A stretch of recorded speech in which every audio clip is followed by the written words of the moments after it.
So, who else was on the list? I asked Susan. We were riding in one of the fleet of coaches hired to take delegates to notable scientific research centres. There had been a short flight, cramped and uncomfortable, and then a frightening descent in vicious crosswinds. The pilot had swung the twin-prop aircraft from side to side, slipping the pressure off the control surfaces like a dog shaking water from its coat. But we made it, obviously.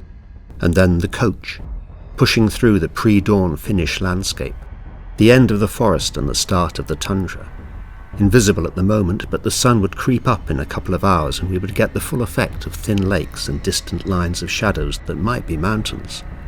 The whole picture as if some god with a liking for a silver and grey palette had smeared the country flat with a single, casual sweep of their thumb. Susan didn't answer me directly. She was still ultra-cautious about conversations, and although there were no guards shepherding us on the coach itself, there were 2 white SUVs on the road with us, one in front, one behind. She took out her notepad. Hendricks, Wills, Varma, she wrote. They're the top researchers in your field, the important ones. You assume, I wrote under her neat printed words. I felt like drawing a smiley face, and then I didn't anymore. I just felt ill.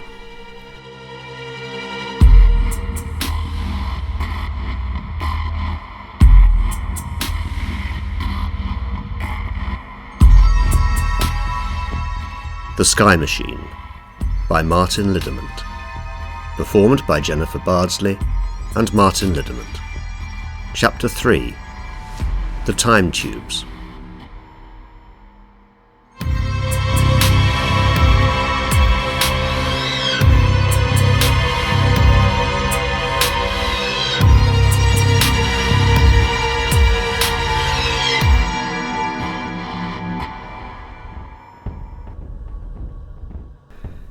Susan shrugged, tore out the page, folded it small, stuffed it into the empty drinks can on the seat ledge in front of her, and put her pad away.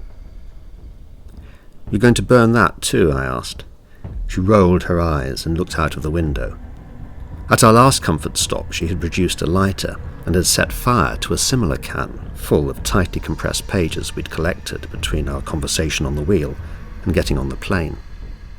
That got a few looks, not least from the guards in their vehicles, but she just waved cheerily at them while the drinks cans smoked and sputtered on a rock at the back of the lay-by where our coach had stopped. Susan, wearing her green puffer jacket, had sat on her heels and had beckoned the curls of smoke towards her face with both hands, like a high-tech shaman. "Religious thing," she called out to the guards. "Protection on the road. Not that we don't appreciate you guys." They were silent. "Is it wise to antagonize them?" I whispered. "What the hell? They know I know," she replied. They did indeed, but as Susan had told me, the safest place to hide was in plain sight, as part of a bigger group, and we still had no idea as to the nature of what we faced. If we were going to get to the truth, we needed to interact with our colleagues and use our networks. If we shut ourselves away in our homes or stayed with friends, would we be any less at risk? The fact that nothing dramatic had happened during the conference suggested that any surveillance, if it really existed, was general, and that only specific types of investigation might provoke a stronger response. Someone might be watching the world's most important climate scientists, but for some reason they were paying particularly close attention to a fringe group. And they also seemed to care about a very small subset of the community. Peter Hendricks, Gert Wills, and Rajinder Varma were my colleagues.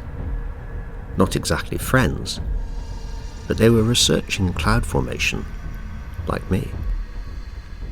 If Susan was right, and major governments were starting to mobilize their resources to head off or curtail any damaging revelations, then they surely couldn't afford to cause too much of a public commotion. It was highly unlikely that any mainstream news channels would take our story seriously, but by now our watchers, assuming they existed, would be unsure about who we may have talked to. For them to spook the whole research community by moving against some of us would be to risk exposure, challenge, and open discussion at a level where the media might eventually sit up and take notice. I thought I might call Reginda that evening when we got back to the hotel. I knew her best, and I wanted to see if she was having any trouble with the rock.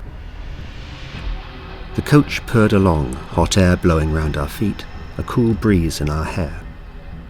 It should have all seemed very normal, but Susan had lifted me out of the normal again earlier that morning.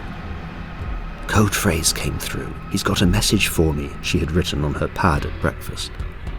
Her eyes had been bright, excited. Someone at the facility was going to meet us. Susan didn't have a name. She'd never even seen a picture of this person. But apparently he was a key contact, all very cloak and dagger. Well, there I was, stuck on the bus and tangled up in some sort of trouble that this group of scientists had got themselves into. Nothing to do but go with the flow. Susan had leaned back in her seat and I did the same, relaxing a little. The pre-dawn sky covered us and we both looked up through the glass roof light at the same time, and then we said the same thing in unison. Noctilucents. The clouds were like two great glowing patches of lichen above our heads. One was the celestial rose from Dante's Paradise, filled with the soft colours of saints and martyrs, the tiny absolute dot of the primum mobile hidden away somewhere at its centre. The other was the shining form of Beatrice, wrapped in pleated brilliance, sad, lovely, and unattainable. Then, as the dawn light started to build under the horizon, the clouds became an opened shell, lined with mother of pearl, laced with folds of green and gold. Ultra-high altitude clouds, where there shouldn't be clouds, hanging in air many times drier than a Saharan breeze, molecules of shiny metals clinging to their ice crystals, beautiful and heralding destruction, a crazing of frozen gases. Noctilucent clouds are exhalations from humanity's bad lungs as we cough up poison into the fragile shell that protects us from the sun's hard radiation. "I've seen them once before," Susan murmured. "On Orkney, a couple of years ago. Maybe it's a new covenant, but this time it's being made before the deluge." She had shut her eyes. The clouds are the highest you'll ever see, hanging on by their fingernails in the mesosphere. That's around 80 kilometres up. You can only see them when they catch the sunlight from below the horizon. Beautiful and dangerous, and needing the dark to expose them. Something nagged me then at the back of my mind. "Not a bow, not a rainbow," Susan was musing. "No, not that. A cloak, maybe. A cloak of many colours. God went in for those as well, didn't he?" "You worked on Orkney?" I asked. I don't discuss deities. "Still do," she said. "I live there. Got all my experimental kit in Stromness with wireless links to a network of monitors in the Pentland Firth. Ever been? To Orkney?" I shook my head. "It's beautiful and isolated and very, very windy. Stromness is strange. It's a mix of active port, artistic enclave and tourist destination. These great cruise liners heave to and crowds of Americans descend to tick off the attractions and clog up the shops. There's lots of changes happening there. Where there was a baker's, there's now an art shop of the sort where they don't put prices on the ceramics in the window. The tourists are great for local businesses, I guess. But the islands have lost something in the process." "What's the Pentland Firth?" I asked. She laughed slightly. "Some of the strongest ocean currents in the world run there, between the northern tip of Scotland and Orkney," she said.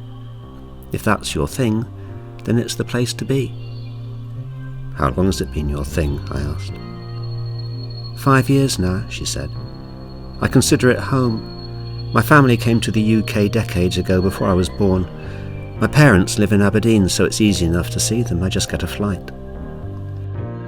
We went back to watching the noctilucent clouds fade away as the promise of light strengthened. For a long time they hung there, catching the pre-dawn on their underside. Then as the true dawn broke, they melted into the pale blue of the sky, and we stopped looking up and looked ahead instead, knowing we would soon be approaching Kipera. From a distance, it resembles a single tooth of a saw blade canted at an odd angle, steely grey and sharp-edged. There's a perimeter fence quite high, and a long service road with orange-tipped marker poles along its length. As you get closer, you see the accommodation area with its stacked units, and then, as you circle the site heading for the car park, you eventually realise that what looked like the main building is actually more of an entrance. It's a sculpted metal hood, hence the Finnish name, which means helmet. The structure protects the access to the true complex, which lies buried beneath the permafrost. Someone with a penchant for modern architecture suggested that the government might like to take advantage of the dramatic isolated setting to create something iconic, and they pitched for a design award. Science is 50% about publicity and sponsorship these days. We got off the coach and trooped up to the big doors. Even those had been given some special attention. They'd been decorated with the modern bas-relief of Thor battling the Midgard serpent. The creature had uncoiled itself from the roots of the world tree just long enough to be grappled by the thunder god, his hammer poised high to smash its head, his other arm held fast in the poisonous fangs. Both were doomed by the story. I recalled that there had been some debate when it was commissioned. A committee somewhere had got its guts in a knot over whether the imagery was excessively apocalyptic.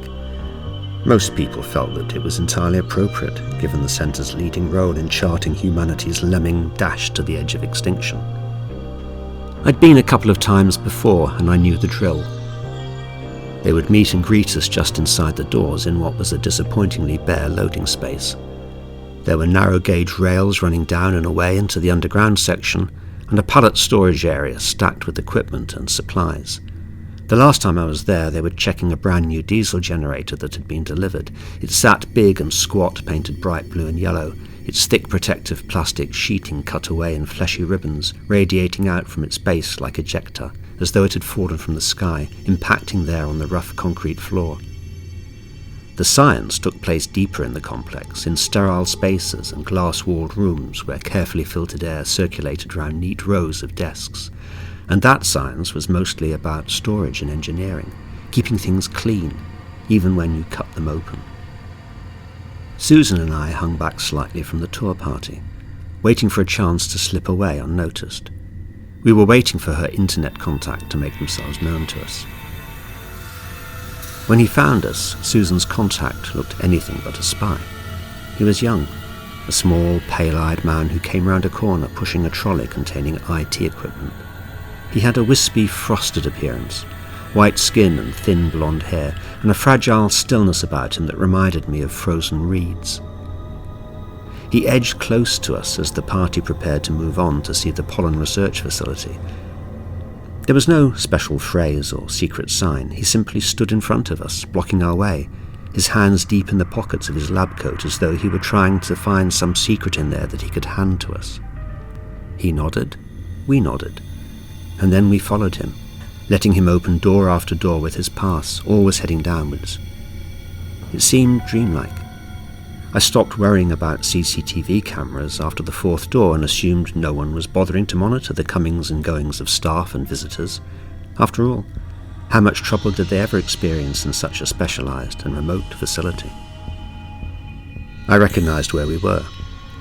This was the part of the site that stored the drill cores. That's why Kipera was built. It holds hundreds of thousands of the things, tubes of time dug from layers of ice and rock. The cores are bored out of the Arctic and Antarctic.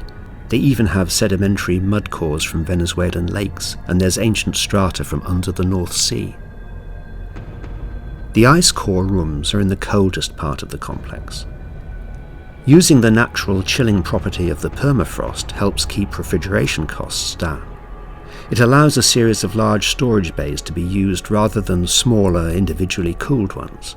So the long pipes that hold the cores lie coated with hoarfrost on wooden racks stacked up to the ceiling and bound with blue plastic pull ties.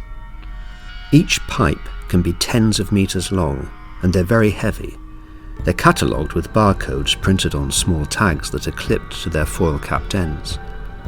Looking at the cores head-on is like staring into a forest of sad, glistening eyes, each one dropping a single black-striped tear from its corner. An overhead crane was winding along the roof tracks as we eventually came through the airlock doors. We'd got prepared. We wore standard-issue visitor overalls, shoes muffled in plastic, our faces half covered by masks. The positive air pressure made our ears pop slightly. A core tube was suspended from the crane and was being lowered towards one of the low-slung mobile transfer rigs they use at Kipera to wheel the cores into the cutting areas. Susan's contact walked towards the person operating the crane. They held the control box in one hand, using their thumb on the buttons. From this distance, I couldn't see whether that person was a woman or a man. The two of them had a conversation, and our guide gestured towards us, explaining something. The crane operator raised their free hand as if to say, "All right," and let go of the control box, allowing it to dangle on its cables. He or she walked away and out through another airlock at the far end of the unit, energy-saving overhead lights switching on and then off as they went, creating a pool of brightness that stepped jerkily down the length of the storage bay. Our contact returned to us. "We won't be disturbed," he said in a flat North London accent. Not a surprise. Lots of Brits worked at Kipera. Over the course of a year, dozens would come and go on research projects and study assignments. Our man led us into the bay under our own patch of light that followed us like a faithful animal. "All right," he said, when we were standing shivering beside a tall stack of dark cores. "Here's what we've found. It's more likely to be Russians than the Chinese, despite those acres of cloud seeding generators on the Tibetan plateau. They've been at it for longer and have the advantage of control over large parts of the taiga forest where they've been clearing at a massive rate. The destruction's huge and none of it is getting the press it deserves because Europe needs the oil and gas that's being exploited. The USA doesn't give a shit about the environment, and the rest of the world's media are focused on the Amazon as always. Obviously this will be managed from the top. One of the three closest to the Kremlin, all oligarchs with deep international connections, so there's nothing we can do or say that hasn't been said or done at the United Nations. But we do have a company name. Helazon. They're massive. They hold government contracts, and they've been shipping in the biggest equipment, including what looks like parts for an ionospheric heater. They almost certainly have the necessary infrastructure for stratospheric aerosol injection as well. The taiga's one of the biggest biomasses on the planet. It's fucking tragic. The Siberian spruce forests are so much pulp now. I had research there and it's been ruined." "I'm sorry," said Susan, "really sorry. But what about the rock?" "Yeah," said her contact. "The blocking on the rock is some sort of weirdness around the login process that we don't understand. I've tried re-registering from different computers and different email addresses, but it's as if the system knows it's me every time.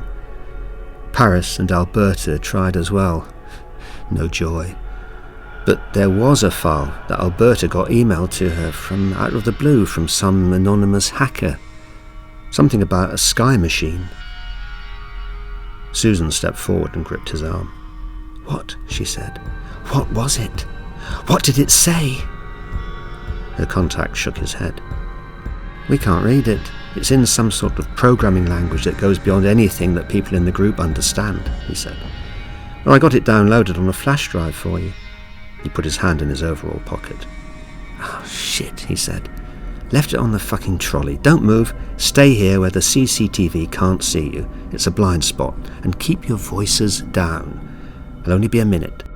He walked off round the stack and disappeared from view. I whispered, "Paris and Alberta? It's like a novel." Susan winced. "We never use names, just locations," she said. "But David, Sky Machine. It might have been a message from Carl. He might have been trying to route it that way. Well, maybe there's something or maybe not, I said. I think this guy's got issues. And stratospheric aerosol injection, for God's sake? The Tibetan plateau? Are you buying into that idea that there's Chinese plans to create atmospheric rivers to shunt water vapour around regions? Susan was going to say something back, but she never spoke the words. One moment, we were about to argue, and then there was chaos. We had hardly any warning, just the abrupt clunk and whine of the overhead crane starting up again, followed almost immediately by a loud thud, and then a slithering sound from above our heads. We both looked up. I registered a movement, and then, I'm not sure, but I think Susan grabbed me. I don't remember how far we threw ourselves, but we were on the floor, knees and elbows burning, pulling each other down, scrambling, bodies moving instinctively. Then dozens of core tubes that had rolled sideways from their racks came crashing down in a rattling clatter that hurt the ears as it grew into a ringing, echoing roar of destruction. The storage bay vibrated with the sound. Some of the tubes had been cut for analysis and then resealed, and they split open along their lengths. Tons of carefully preserved and catalogued history smashed into the floor where we'd been standing, the cores destroyed, half-cylinders of ice spilling out, flakes of white bursting into the air and spreading across the concrete. The bay filled with the powdered fragments like a snowstorm. We scrambled on hands and knees, struggling up to our feet so we could get as far away as possible from the avalanche of tubes. The last few were still rolling, throwing themselves after the rest and bouncing off the growing pile to hit the racks on the other side of the access space.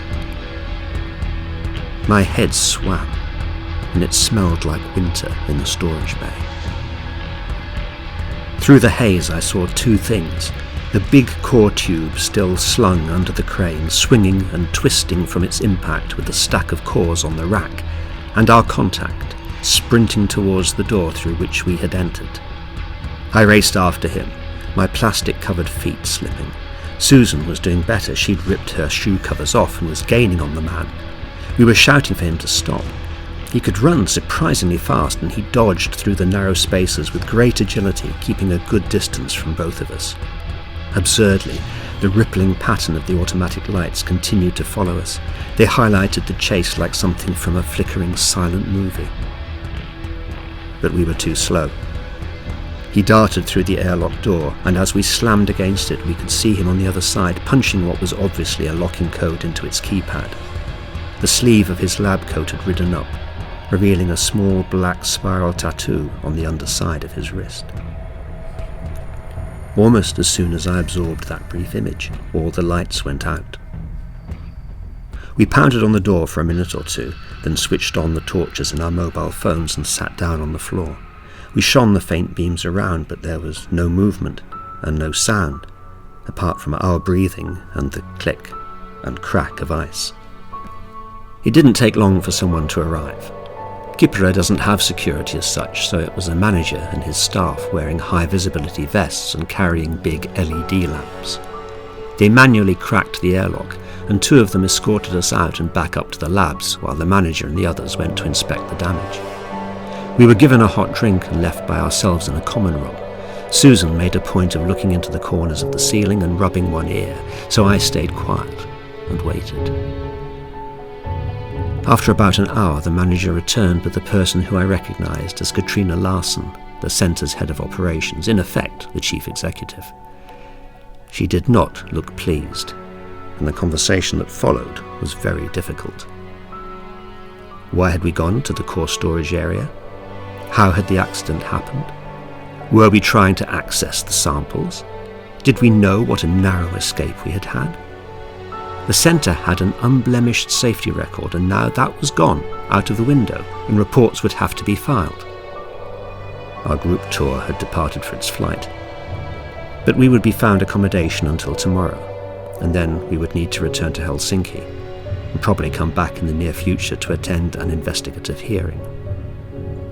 Susan was apologetic and said that we had asked one of the scientists for a quick look at the core storage.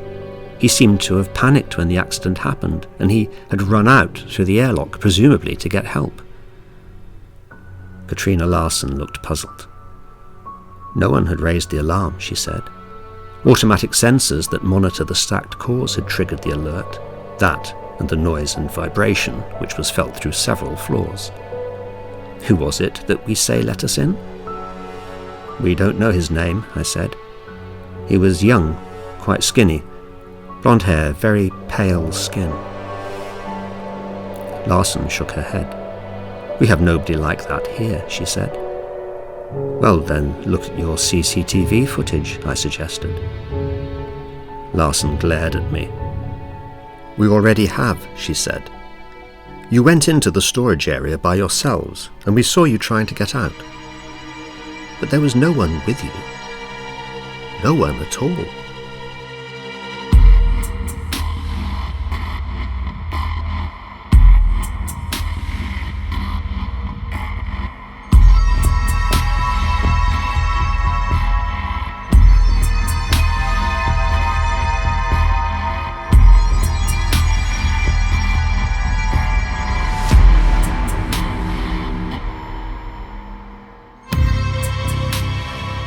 The Sky Machine is written and produced by Martin Liddermont. Performed by Jennifer Bardsley and Martin Liddermont. Music by Purple Planet Music, Daniel Birch and the Pangolins.